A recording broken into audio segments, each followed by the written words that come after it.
కార్యకర్తల సాక్షిగా ఆ సన్నాసిని నేను అడుగుతున్నా, రాజీనామా చేస్తా అన్నావు కదా, సిద్దిపేటకు పట్టిన చీడ పీడ విరుగడవుతుందని ఆ సవాళ్ళు మేము స్వీకరించినాం. మరి ఈరోజు ఆ సన్నాసి ఎక్కడ దాక్కున్నాడని నేను అడుగుతున్నా. ఏమంటాడు?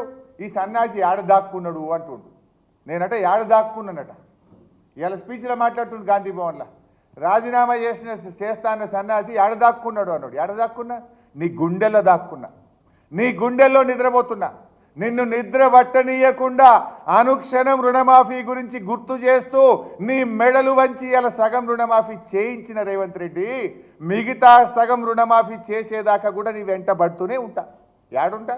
నీ గుండెలో నిద్రపోతా. అడుగడుగులో నిన్ను గుర్తు చేస్తుంటా, అడుగడుగులో నిన్ను నిలదీస్తుంటా. రాష్ట్రంలో 42 లక్షల మందికి రుణమాఫీ జరిగేదాకా నీ గుండెల్లో నిద్రపోతా. ఏడవండుకున్నావు అంటున్నావు? ఏడవండుకున్నా? రోజు నీ వెంటనే పడుతున్నా. యాడిసి పెట్టండి నిన్ను. యాదాద్రి దేవుని దగ్గరికి పోయి కూడా నేను ఎక్స్పోజ్ చేసిన. రైతులకు ఇచ్చిన మాట ప్రకారం పార్లమెంట్ ఎన్నికలలో ఓ సన్నాసి తాటి చెట్టు లెక్క పెరిగిండు కానీ దూలం లెక్క పెరిగిండు కానీ దూడకున్న బుద్ధి కూడా లేదని నేను ఆయన చెప్పినా, నువ్వు రైతు రుణమాఫీ చెయ్యి, నేను రాజీనామా చేస్తా అని సవాలు విసిరిండు. నేను తాటి చెట్టు అంతా ఎదిగినా అని మాట్లాడుతున్నావు. అవును, ఎదిగిన, తప్పేమున్నా దేవుడు ఇచ్చిండు నాకు. నువ్వు వెంపల చెట్టు అంతా కూడా ఎదగలే కదా, నీకు దేవుడు గంతే ఇచ్చిండు. ఊకే దాని గురించి మాట్లాడితే ఏమొస్తుంది? నాకు అనరాదా? తాటి చెట్టు అంతా పెరిగినావంటే నువ్వు లిల్లీ పుట్టంతా లేవు అని నాకు అనరాదా? అయింది. నేను పొడిగే. తెలంగాణ ఉద్యమం నన్ను ఇంకింత పొడుగు చేసింది. నేను వివరాలు పంపిస్తా. 2 లక్షల వరకు ప్రతి రైతుకు ఈ రోజు రుణమాఫీ చేసిన చరిత్ర, ఇచ్చిన మాట నిలబెట్టుకున్న చరిత్ర. 15 ఆగస్టు నాడు పండగ ఉన్నా, కార్యక్రమాలు ఉన్నా, ఇచ్చిన మాట ప్రకారం మేము వెయ్యాల్సిందే అని 3 విడతలు 27 రోజుల్లో 15 ఆగస్టు లోపల 2 లక్షల లోపల రుణమాఫీ అందరికీ చేసినాం. 15 ఆగస్టు కల్లా రుణమాఫీ పూర్తి చేస్తా అన్నావు. అయిందా రుణమాఫీ? ఎందుకు చిల్లర మాటలు మాట్లాడుతున్నావు? ఏ ఊరికి పోదాం? నీ కొండారెడ్డిపల్లికి పోదాంపా. డేట్ చెప్పు, టైము చెప్పు, నేను వస్తా. నీ కొండారెడ్డిపల్లి చౌరస్తాలు అడుగుదాం. నీ ఊర్లో రుణమాఫీ అయిందేమో రైతుల్ని అడుగుదాంపా. నన్ను పట్టుకొని సన్యాసి, ఏం మాట నిలబెట్టుకున్నావు సన్యాసి అని నేను అనరాదా? అయింది నాకు. మాట తప్పిన సన్యాసి, మోసం చేసిన సన్యాసి అని 100 సార్లు అనగలుగుతాను నిన్ను. కానీ నాకు సంస్కారం ఉన్నది. నువ్వు ఎన్ని అబద్ధాలు ఆడినావు. ఈయనట అన్ని మాటలు నిలబెట్టుకున్నాడట. ఏం చెప్పినావు నీ మేనిఫెస్టోలో? 94 నుంచి 2004 వరకు 2 సార్లు టీడీపీ గెలిచింది. 2004 నుంచి 2014 వరకు 2 సార్లు కాంగ్రెస్ గెలిచింది. 2014 నుంచి మొన్నటి ఎన్నికల వరకు టిఆర్ఎస్ 2 సార్లు గెలిచింది. ఇప్పుడు నేను మీ ముందు గర్వంగా సగర్వంగా చెప్పదలుచుకున్న 10 సంవత్సరాలు నిరంతరాయంగా ఈ రాష్ట్రంలో కాంగ్రెస్ అధికారంలో ఉంటుంది. 2029 పార్లమెంటు ఎన్నికల్లో తెలంగాణ రాష్ట్రం నుంచి 15 పార్లమెంట్లు గెలిపించి రాహుల్ గాంధీని ప్రధానమంత్రిని చేసినప్పుడే మనం ఫైనల్స్ గెలిచినట్టు. అప్పటి వరకు ఎవరు విశ్రమించొద్దు. ఆయన నువ్వు ఈ 5 ఏళ్ళు ఉంటేనే ఎక్కువ. ఇప్పటికే ప్రజలు బాధపడుతున్నారు. కాకపోతే నువ్వు బై డిఫాల్ట్ గెలిచినావు, నీ అదృష్టం బాగుంది, 5 ఏళ్ళు ఉంటావు. కానీ 5 ఏళ్ళు మంచిగా పనిచేయి. ఊరికే తిట్ల దండకాలు బంద్ చేసి ప్రజల కోసం పనిచేయి. నీకున్న అవకాశాలని జాగ్రత్తగా వినియోగించు. ఏదైనా కొద్దిగానే ఏమైనా మంచి పేరు వస్తుంది.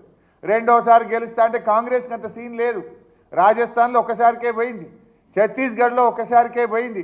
యాడైనా కాంగ్రెస్ పార్టీ ఒక్కసారికే పోతుంది. మన ఇంటికి వస్తామని చెప్పారు, కానీ మనోళ్ళే వాళ్ళ ఇంటికి పోయారు. చింతపండు అయినాక చెప్తారు మా ఇంటికి వచ్చి తన్నీరని. సంకనాకనిక విలువాలనా రా చూసుకుందామని. అందుకే నేను చెప్పిన, నేను లేను, శాంతి భద్రతలు వస్తానే చూసి శాంతి భద్రతలను సరిదిద్దండి అని చెప్పిన. మా కార్యకర్తలు ఎవరి జోలికి పోరు, కానీ ఎవరన్నా మా జోలికి వచ్చి మా మంచితనాన్ని చేతగాని తనం అనుకుంటే చింతపండు అవుతుందని నేను చెప్పదలుచుకున్నా. రేవంత్ రెడ్డి దాడి చేపించిండు అని ఆయనే చెప్పిండు. మనోడే వాళ్ళ ఇంటికి పోయిండు అని చెప్పిండు. నేనే పంపినా అని చెప్పిండు రేవంత్ రెడ్డి. ఇప్పుడు ఏమవుతుంది? శ్రీధర్ బాబు ఏమో ఇద్దరు బీఆర్ఎస్ ఎమ్మెల్యేలే కొట్లాడుకున్నారని శ్రీధర్ బాబు అంటాడు. బట్టి విక్రమార్క ఉప ముఖ్యమంత్రి గారేమో ఇద్దరు బీఆర్ఎస్ ఎమ్మెల్యేలే కొట్లాడుకొని రాష్ట్రం పరువు తీస్తుండ్రు అంటాడు. రేవంత్ రెడ్డి నిన్న ఢిల్లీలో చిచ్చాట్లేమన్నాడు, గాంధీ బీఆర్ఎస్ఏ అన్నాడు. ఇప్పుడు ఏమంటుండ్రు రేవంత్ రెడ్డి, మనోళ్ళే వాళ్ళ ఇంటికి పోయి దాన్నిండ్రు. మనోళ్ళు అంటే ఎవరు? పాపం ఇప్పుడు ఆయన గాంధీ గారు ఇంతకు ఎవరి వాడు? పొద్దుగాలనేమో బీఆర్ఎస్ అండ్రి, నిన్న ఢిల్లీలోనేమో బీఆర్ఎస్ అన్నాడు రేవంత్ రెడ్డి, ఇవాళనేమో మావోడే అంటుండు, మనోడే అంటుండు, కాంగ్రెస్ వాడు అంటుండు. నా గరకానా ఘాట్కా అయిపోయినట్టుంది ఇది. అసలు ఇంతకు ఎవరి వాడు? ఇదే కాదు, కులీ కుతుబ్ షాహీ నిజాం హైదరాబాద్ నగరాన్ని నిర్మిస్తే రెండవ నగరం సికింద్రాబాద్ను బ్రిటిషర్స్ నిజాం నిర్మించిండు. సైబరాబాద్ను చంద్రబాబు నాయుడు రాజశేఖర రెడ్డి నిర్మించిండు. మరి ఈనాడు ఈ ప్రభుత్వం కాంగ్రెస్ పార్టీ ఫోర్త్ సిటీని, ఫ్యూచర్ సిటీని ముచ్చర్లలో నిర్మించబోతుంది. ప్రపంచానికి ఆదర్శంగా ఉండే అధునాతనమైన నగరాన్ని నిర్మించే బాధ్యత మన ప్రభుత్వం తీసుకున్నది. మాట్లాడి ఫోర్త్ సిటీ గురించి మాట్లాడుతుండ్రు. ఫోర్త్ సిటీ అసలు ఫోర్త్ సిటీ ఎక్కడదే? దాని గురించి చెప్పు జర, జాగ ఎక్కడదో. ఫార్మా సిటీ కోసం ఈ దేశములోనే ఫార్మా హబ్గా ఇవాళ తెలంగాణ రాష్ట్రం ఉంది. ప్రపంచమే మన దిక్కు చూస్తుంది. ఇంకా మనకు దగ్గర ఉద్యోగాలు రావాలి, పెట్టుబడులు రావాలి, ఈ రాష్ట్రం ప్రపంచంలో నంబర్ 1 కావాలని ఆనాడు కేసీఆర్ గారు, కేటీఆర్ గారు 1500 కోట్లు ఖర్చు పెట్టి 12,000 ఎకరాల భూమిని ఫార్మా సిటీ కోసం సేకరించారు. దాన్ని ఫార్మా ఇండస్ట్రీకి ఇవ్వకుండా నువ్వేదో దానికి ఫోర్త్ సిటీ పేరు పెట్టి రియల్ ఎస్టేట్ వ్యాపారం చేసే ప్రయత్నం చేస్తున్నావు. అది కాక నీ దగ్గర ఎక్కడిదో చెప్పు, ఎక్కడిది ఫోర్త్ సిటీ? ఊదరగొడుతున్నావు.